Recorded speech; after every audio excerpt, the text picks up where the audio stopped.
সুখ আর অসুখ এই দুইটা শব্দের মধ্যে খুব একটা পার্থক্য নয়। কিন্তু সুখের মুহূর্তগুলো আমাদের যতটা আনন্দ দেয়, আর অসুখ বলো, দুঃখ বলো, সেই মুহূর্তগুলো কিন্তু আমাদের ঠিক ততটাই কষ্টদায়ক হয়ে থাকে।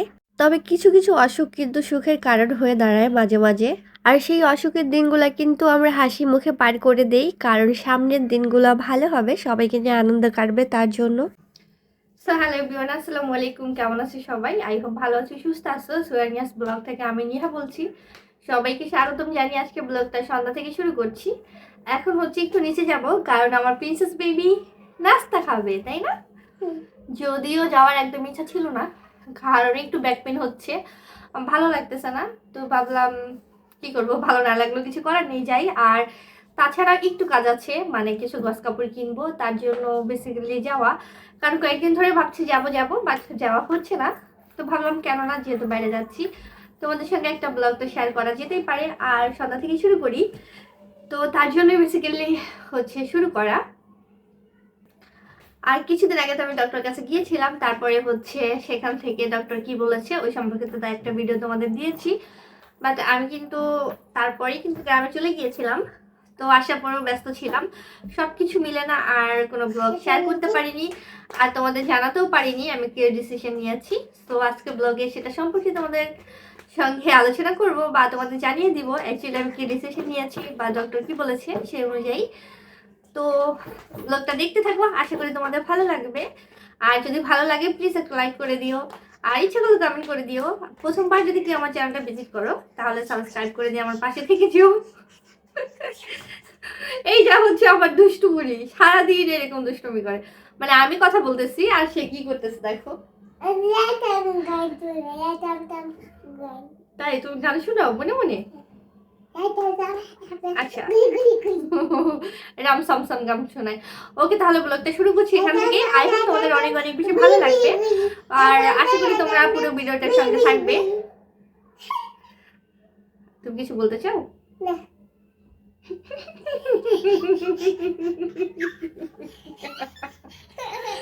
আমার দুষ্টু বলে সারাটা দিন আমার সঙ্গে মানে এত দুষ্টামি করবে, সারাটা ঘর মাথায় করে রাখবে। আচ্ছা চলো আমরা বের হই, ঠিক আছে? তো এই তো বের হই, আর বাকি ব্লগ দেখতে দেখতে তোমাদের সঙ্গে সব কথাগুলো শেয়ার করব। ফাইনালি আমি কিন্তু বের হয়েছি, কারণ আমার বাবুটা এত বেশি দুষ্ট করে, মাশাল্লাহ বলতে তোমরা কেউ ভুলো না। তো এই তো চলে এসেছি, আর আসার পরে আমাকে দেখিয়ে দিচ্ছিল তার জন্য যেন আমি কিছু কিনে দেই। তবে তার জন্য কয়েকটা পায়জামা কিনবো, মানে প্যান্টগুলা কিনবো, যেহেতু সামনে শীত আসছে। ঢাকা যদিও খুব একটা শীত এখনো পড়েনি, নর্মাল পোশাক পরলেই হয়ে যায়। তো তারপরও দেখা যায় কি একটু প্যান্টগুলা থাকলে ভালো হয়, ফুল প্যান্টগুলা, কারণ রাতে যেহেতু এখনও ফ্যান ছেড়ে ঘুমানো হয়, ওর পাগুলা একদম ঠান্ডা হয়ে যায়। যদিও কতগুলো আছে, তারপরে বাচ্চা মানুষের কিন্তু কাপড় একটু বেশিই লাগে। আমাকে বারবার দেখিয়ে দিচ্ছিল কোনটা কোনটা নিবে সে। তবে এখানে টি শার্টগুলো সবই কিন্তু লোকাল ছিল, আমার একদমই পছন্দ হয়নি, তার জন্য কিছু প্যান্টে নিয়েছি সে যেগুলো দেখিয়ে দিয়েছে, মানে বাসায় রাফ ইউজ করার জন্য। তো নর্মালি হয় ওর জন্য নাস্তা কিনতে কিন্তু বের হওয়া, বাট আমারও কিছু কাজ ছিল, ভাবলাম কিছু গজ কাপড় নিয়ে নেই, এগুলা একটু দরকারও ছিল। আমার একটা ব্যাপার হয় কি, আমি একটা কিছু তৈরি করার জন্য আগেভাগে কাপড় নিয়ে নিই, কারণ যেহেতু খুব একটা সময় পাই না, আর আমার নিজের কাজগুলো যেহেতু আমি নিজেই করে থাকি, তার জন্য হয় কি আমাকে মানে একটু দেখা যায় কাপড় টাপড় বা যাই কিনি না কেন আগেই কিনে নিয়ে আসি, কোনোদিন কাটি কোনোদিন সেলাই করি, মানে একদিন দুই দিন হয় না, অনেকটা লং টাইম নিয়ে করি। আর যেহেতু মানে কিছু গজ কাপড় নিব, এগুলোও কিন্তু সেলাই করতে করতে বানাতে বানাতে অনেকটা দিন লেগে যাবে। আর এদিকেই তো আমি কিন্তু কাপড় দেখে একদমই মজা পাচ্ছিলাম না, আমার প্রিন্সেস বেবি এত দুষ্ট করতেছিল, তাকে কিন্তু খুব মানে কি বলবো, চোখে চোখে রেখে তারপরে কাজগুলো করে তাড়াতাড়ি চলে আসছি। মাঝখানে কারেন্ট চলে গিয়েছিল আর ভিডিও নেওয়া হয়নি। নর্মালি আমার বাচ্চাকে নিয়ে বাইরে গেলে আমি এমনিও খুব একটা ভিডিও করি না, কারণ ও অনেক বেশি চঞ্চল, ওকে আমার চোখে চোখে রাখতে হয়। এই জন্য আর আমি ফোনের দিকে নজর দেই না, যে আগে আমার বাচ্চার সেফটি তারপরে সব কিছু। তো তার তো পেস্ট্রি খেতে মন চেয়েছে, ইদানিং তার পেস্ট্রি নাকি খুব ভালো লাগে। আর এই তো এখানে 2টা পেস্ট্রি নিয়ে এসেছি তার জন্য। তো আমরা বাইরে যাব এই মুহূর্তে, কিন্তু তার মামাও আসছে। তো মানে আমরা বের হব, গেট লাগাবো, আর হচ্ছে আমার ছোটো ভাই আসছে, তো ও কিন্তু বাসায় ছিল। আমি নিজেকে নিয়ে বের হয়েছিলাম, বলেছিলাম যে বাবা তুমি থাকো মামার সঙ্গে, বাট সে যেহেতু রেডি হয়েছে সে তো আর থাকবে না, তাই তাকে একেই নিয়ে যেতে হয়েছে। আর এই তো এখানে চটপটি কিনে নিয়ে আসছিলাম, এখনও কিন্তু গরম আছে। আমার চটপটিটা খেতে মাঝে মাঝে খুব ভালোই লাগে। তো এই তো একটু বেশি করে নিয়ে আসছি, ২ জন মিলে খাবো। তবে যদিও আগের মতো এসব খাবার আর খাই না, তবে মাঝে মধ্যে কিন্তু আমার জিহ্বাটাকে একদমই নিয়ন্ত্রণ করতে পারি না। দেখলেই মনে চায় যে না একটু খাই। তো তার জন্যই তো একটা চটপটি এনে ২ ভাগ করে খাচ্ছি। সন্ধ্যাবেলার থেকে বেশি কিন্তু দরকার নেই খাওয়া। যদিও ইদানিং মানে খাওয়ার উপর একটু কন্ট্রোল রাখার চেষ্টা করি। খুব একটা খাওয়া হয় না। দেখা যায় এই তো সন্ধ্যাবেলায় খাবারটা খাচ্ছি, রাতে খুবই সামান্য কিছু খাবো। কিন্তু তারপরেও কেন যেন ওজন কমে না। একটা সময় হতো কি মানে মোটা হওয়ার জন্য সবাই আমাকে বেশি বেশি খেতে বলতো। বাট আমার তো যতটুকু চাহিদা আমি ঠিক ততটুকু তখনও খেতাম। আর এখনও ঠিক ততটুকুই খাই। বাট তবুও কেন যেন হেলদি হয়ে যাচ্ছি। আর এই তো একটু হেলদি হওয়ার পরে শুকানোর জন্য এত চেষ্টা করছি, বাট তারপরেও কিন্তু কোনো লাভ হচ্ছে না। ওজন নিয়ন্ত্রণ করার জন্য যেই খাবারগুলা কোনোদিন খাইনি সেইগুলোও খাচ্ছি, তবুও কিন্তু কাজ হচ্ছে না। আসলে আমি মনে করি স্বাস্থ্য না আল্লাহর দানীয় জিনিস। আল্লাহ যাকে দিবে সে এইভাবেই মোটা হয়ে যায়। তো এই তো সকলে মিলে নাস্তা তো করে নিয়েছি, চাও খেয়ে নিয়েছি, এর মধ্যে চাটা অফ ক্যামেরায় করে নিয়েছিলাম। আর এই তো আমার বেবির জন্য প্যান্টসগুলা নিয়ে এসেছি।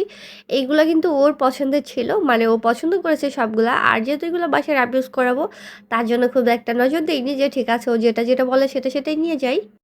৪ টা প্যান নিয়ে এসেছি। এখানে ৩ টা প্যান ৳১৫০ নিয়েছে আর একটা প্যান এই তো এই যে এই প্যানটা নিয়েছে হচ্ছে ৳১৫০। মানে একটা ১৫০ আর ৩ টা ১৫০। তো এই প্যানটা কিন্তু একটু ভালোই আছে, কোয়ালিটিফুল। দেখে ভালো লাগছিল। তবে অন্য কালার থাকলে ২ টা নিয়ে নিতাম। আর এই তো বাসায় পরানোর জন্য এগুলা নিয়ে এসেছে ৩ টা। আর এই ৩ টা কিন্তু ওর পছন্দ মতই নিয়ে আসা।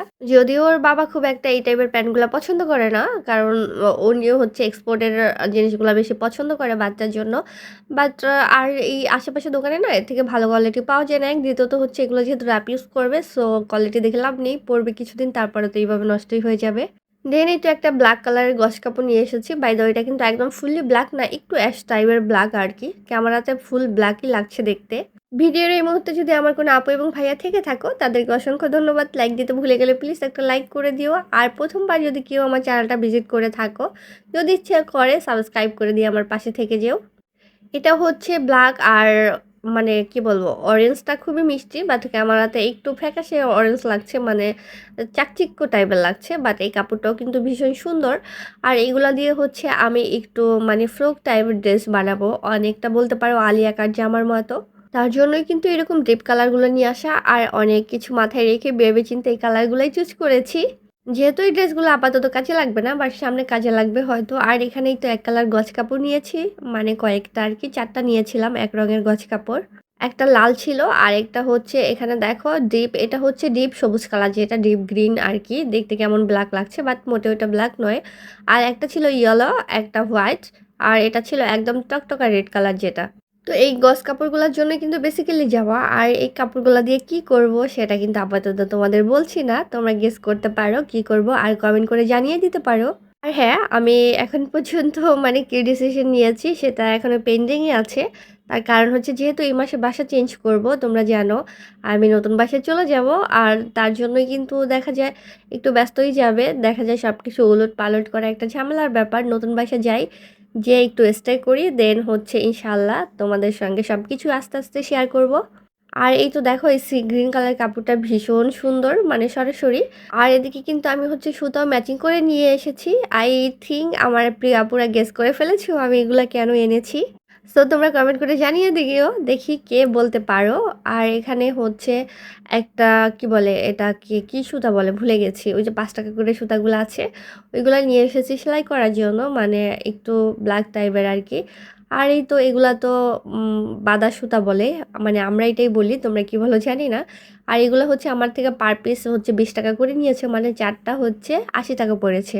এই টাইপের সুতা দিয়ে সেলাই করলে কিন্তু বেশ ভালো লাগে দেখতে। প্রথমেই যে কথাটা বলছিলাম যে আমার তো দেখা যায় সিঙ্গেল মানুষ, বুঝতে পারছো, সারাদিন কাজকর্ম বাচ্চা সামলিয়ে তারপর যতটুকু সময় পাই ওই সময়টাতে দেখা যায় সেলাই কাজ করা হয়। আর তার জন্যই কিন্তু আগেভাগে এই প্ল্যানগুলো করা। আসলে আমি মনে করি নিজের কাজগুলো নিজের করাই ভালো। আমাকে কে হেল্প করবে, কাকে আমি পাবো আমার বিপদের সময়, সেগুলা না তাকিয়ে নিজে যতটা পারি নিজের কাজগুলা নিজেই মানে গুছিয়ে নিতে বেশি পছন্দ করি আমি। আমার এটাতে কেন যেন স্বাচ্ছন্দ্য বোধ কাজ করে। আর নিজে যেহেতু যতটুকু পারি আলহামদুলিল্লাহ চলে যায়, সো সেখানে আমার মনে হয় অন্য কারো থেকে কোনো কিছু ডিজার্ভ করা একদম বোকামি। তারপরেও যদি কেউ ভালোবেসে কিছু দেয় সেটা হচ্ছে আমি একদম কি বলবো মহামূল্যবান উপহার মনে করি, সেটা যে কোনো কিছুই হোক না কেন। আর এই তো দেখছিলাম কোন হচ্ছে মানে কোন সুতা দিয়ে কোন কালারটা সেলাই করলে ভালো লাগবে। তো মাথার মধ্যে কিন্তু একটা জিনিস সেট করে নিয়ে এসেছি, সেটা হচ্ছে সি গ্রিন কালার যেটা আছে ওটা কিন্তু আমি হোয়াইট কালার সুতা দিয়ে সেলাই করব তার জন্য। আর এখানে কিছু লেস আছে দেখো, এখন তোমরা বলো এই লেসগুলো দিয়ে আমি কি করব। ওয়েট ওয়েট, আমার আপুদের আর কষ্ট না দেই, আমি নিজেই বলে দিচ্ছি এই লেসগুলো দিয়ে কি করব। ইদানিং লেসের ড্রেস কিন্তু পরতে বেশ ভালো লাগে, বিশেষ করে গজ কাপড়ের উপরে। আর যেহেতু এই কাপড় এখানে 4.5 গজ করে কাপড় আছে, না সরি ভুল বলেছি, এখানে 4 গজ করে কাপড় আছে, মানে দুইটাতে 8 গজ কাপড় আছে। আর যেহেতু এগুলা একটু মানে ফ্রক টাইপের ড্রেস হবে, একটু লং হবে বা ঘেরও হবে, তার জন্য এই তো আমি এখানে লেস নিয়ে নিয়েছি।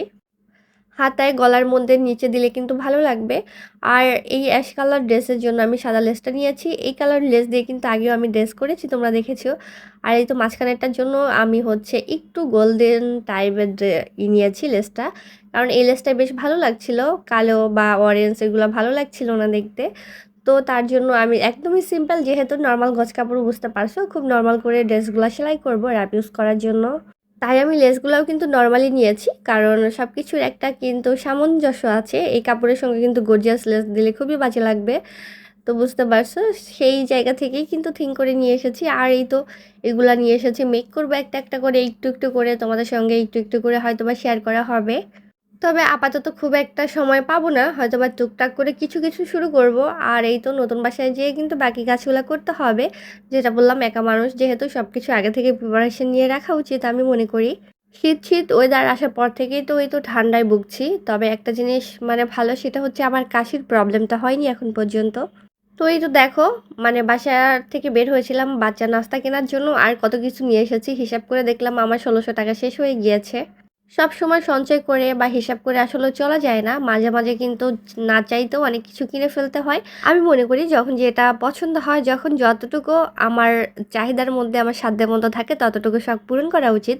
কারণ জানি না কতদিন পৃথিবীতে বাঁচবো, সঞ্চয় করে রাখবো ভবিষ্যতের জন্যই শুধু, দেখা যায় বর্তমানটা নষ্ট হয়ে যাবে, ওই রকম সঞ্চয় কিন্তু আমি কখনোই করি না। আমি আমার বর্তমানটাকে প্রায়োরিটি দিয়ে অলওয়েজ সঞ্চয় করি, সেটা যতটুকু পারি, যে কয় টাকাই পারি না কেন। রাতেবেলা আমার হাজব্যান্ড দেখা কতগুলো সবজি নিয়ে এসেছে, আর ইদানিং সবজির কথা আর নাই বলি, মানে 100 টাকার নিচে নাকি কোনো সবজিই নেই বাজারে, এত দাম সবজির। তো লাস্ট 2 দিন ওকে আমি বলতেছিলাম টমেটো পেলে নিয়ে আইসো, টমেটোর দাম যেই পরিমাণ কি আর বলবো, যে খুব অল্প করে নিয়ে আইসো, কারণ ছোটো মাছ আছে চচ্চড়ি করবো তার জন্য। তো ওকে আমি বলেছিলাম তুমি হাফ কেজি নিয়ে আসো, এর বেশি দরকার নেই, বাট 4টা টমেটো দেখলাম 5টা টমেটো নিয়ে আসছে। তো আমি জাস্ট অবাক হয়েছি, হাফ কেজি টমেটো আর দামটা নাই বলি, তোমরা সবাই কিন্তু বাজার টাজার করো, সবারই আইডিয়া আছে দাম সম্পর্কে, তার জন্য আর বললাম না।